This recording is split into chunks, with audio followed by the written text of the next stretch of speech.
Hi, ladies and gentlemen. Eddie Marcus here again. A few moments ago, I was watching telly and I saw a video about what's happening in Oakland, California. They had video talking and showing how some of the stores are being hijacked, how they are being scavenged, how they've been just ripped off by the community. And some of the many responses that is being called for. One is for merchants, talking about shutting down their businesses so they won't be accessible to the people, even though they require it as far as the business is concerned. Yet they are doing this as a protest, calling for what they consider protection from these would-be and robbers, people who are just taking from them. And I can imagine what the public thinks when they see a business. People struggle so hard to go into business, private enterprise. You know what it's like to be able to try to do your own thing, something special for you that you can be comfortable with without having to be obligated to public assistance. That's very important to so many people, especially, well, just at least for the people who are in business. And to see someone come in and break in, or come in and hassle and rip you off and grab your merchandise and steal it and tear up, that is very disturbing. And so I know the hearts of the people all across this country can feel that and feel their animosity, and it's actually calling for police, and many are calling for the National Guard to get on the streets and do whatever they can to put these guys in custody. That is a cry across the nation, but many people don't see it like that. And if you're looking for a solution, then you will know that that is not a solution. We've always tried things like that. We've said we haven't held the law hard enough. We haven't been dictatorial to it. We just ought to kill them. And that would perhaps eliminate them totally and would solve the problem, which doesn't make too much sense to me. I mean, just because you grab these, put them in jail or embarrass them or kill them, doesn't stop the cause. And if the cause exists and you respond this way, the cause will just find another way. But as long as the cause exists, then there will be this activity. And so what I'm basically saying to all of us who are feeling so sorry for the businesses, all of us who feel so sorry and hateful for the guys and ladies who are finding themselves in these positions. And you might as well include prostitutes. They are out there too trying to make a living. You might as well include those who are out there selling drugs. They are out there doing their thing, trying to too. Still, ladies and gentlemen, what we fail to see is that, yes, this is something that we don't want to see. This is a reflection of something that's cancerous. This is indignant that we see out there.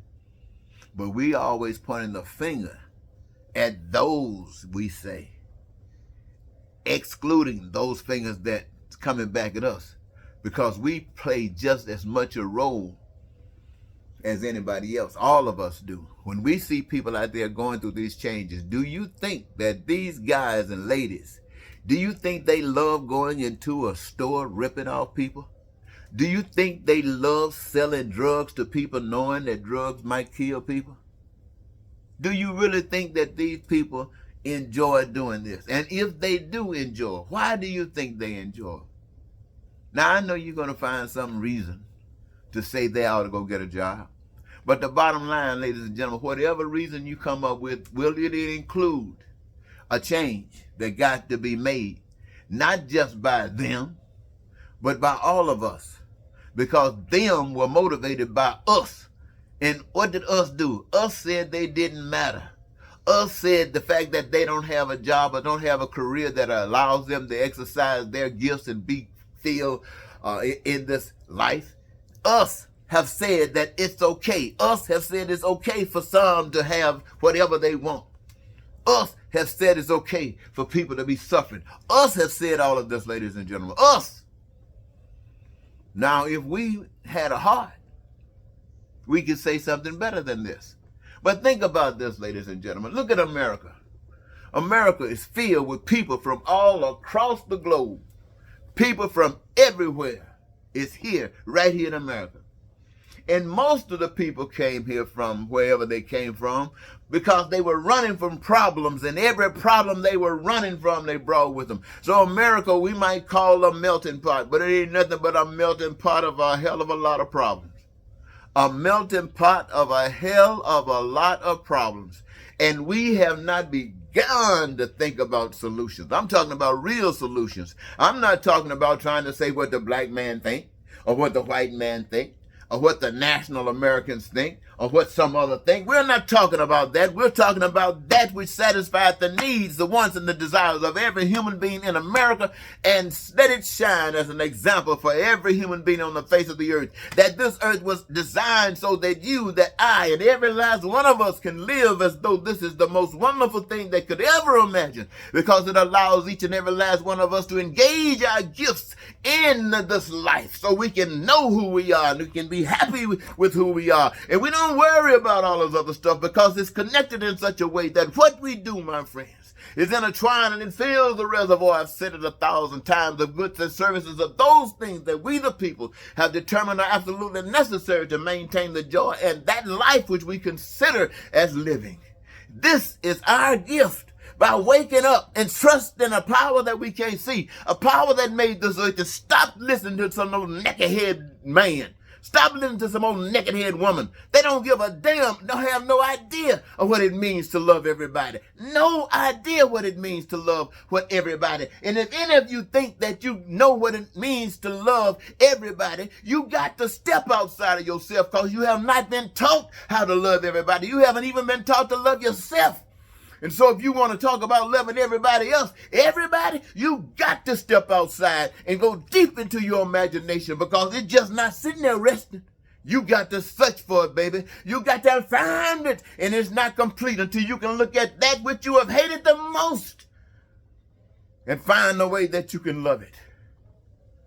And if you can't do that, why should anybody sit up and listen to you? I don't care how much you say you're the smartest person or the smartest nation.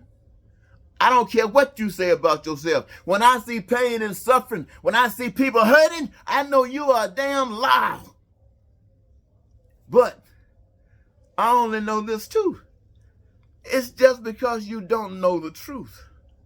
And it is time. It is the test for you to learn the truth. So everybody who knows the truth must stand up, or you are a lie. You don't know the truth. Well, I was just thinking about this, ladies and gentlemen. I'm thinking about those people over there in Oakland. I was there once. And I see them. I see them hurting. I see the cameras. And people are talking about police. No, change the system. And let me tell you something. I know when I talk about changing the system, you do not. People who've been in control all the time don't know anything about the kind of way of changing the system so it benefits everybody. Neither do those who've been suffering. You don't know either. And as I said, you got to go outside of yourselves and reach out. Out there, the answer. The heart, if you're pure, you'll see it. Thank you so very much, ladies and gentlemen.